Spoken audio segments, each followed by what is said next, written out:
First step is to power your controller on.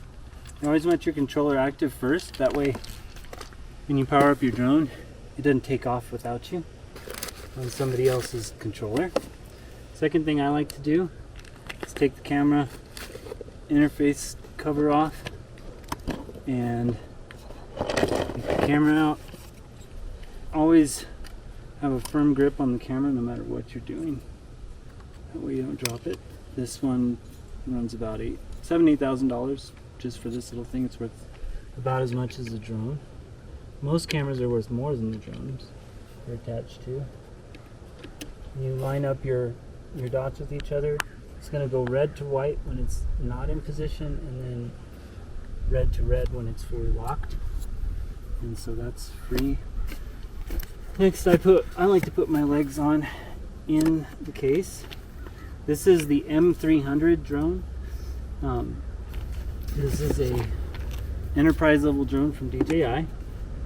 This is the P1 photogrammetry sensor. It's just a camera. People call them sensors in the drone world.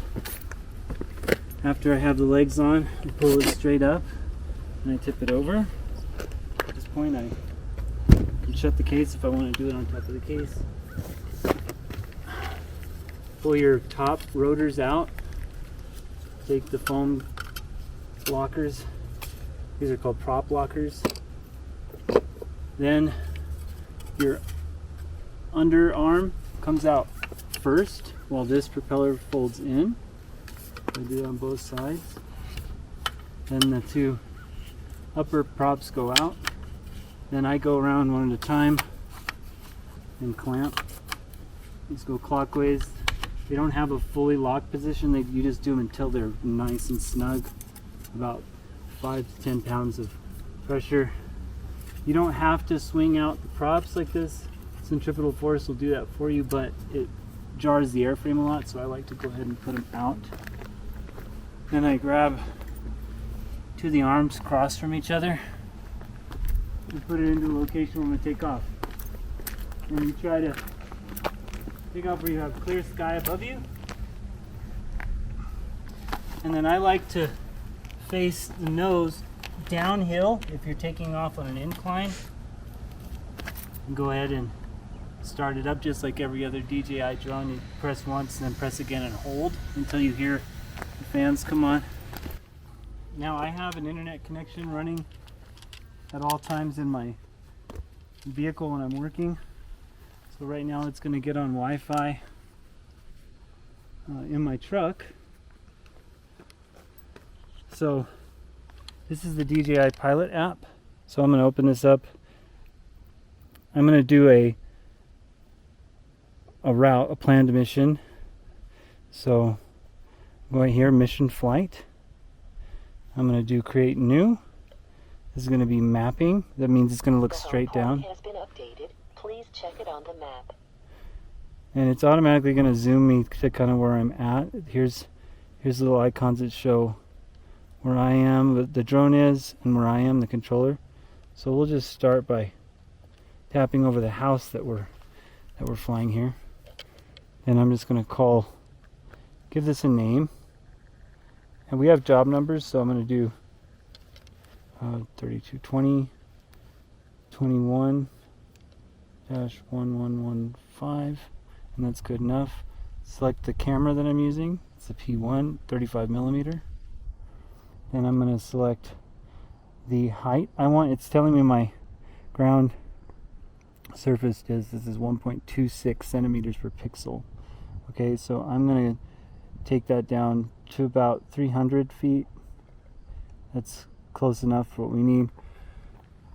But actually, let's do this. Let's do 250 because this property has a lot of gradient, meaning it's much higher on one end than it is on the other. So it's going to do that 250 feet from the takeoff point, and it's going to fly at all level. I'm not using terrain following on this because I'm not after topographic information. I'm only after horizontal ortho imagery. So 250, and then I'm going to tell the speed to fly. I'm going to just put it at like 15. This camera can do one picture every 7/10 of a second. I'm going to do the elevation optimization. That's going to run at a 45 degree angle at 45 degrees on the sensor across the sight at the end to help do elevation corrections. Advanced settings, we're just going to do 75, well 73 and 73 is probably just fine for this. We don't need super tons of overlap. We fly everything raw, so we get extra distance anyway. Then I'm going to do distance interval instead of timed. And then I'm going to go ahead and trace the area that I know this is in. So it's much larger than that first little square. See that?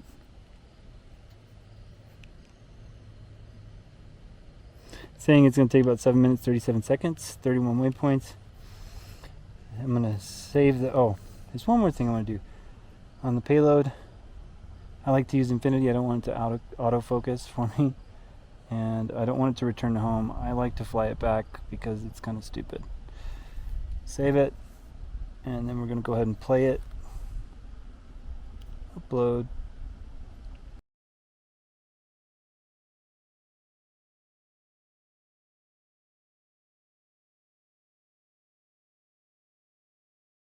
To not get any blur, you want your camera aperture to be 1,000 or above, your shutter speed to be 1,000 or above. And then these displays tend to make everything a little darker, so don't try to make the brightness perfect for this screen. It won't work out for you. So right now the drone is doing the last portion of its flight, which are the 45-degree oblique elevation correction photos.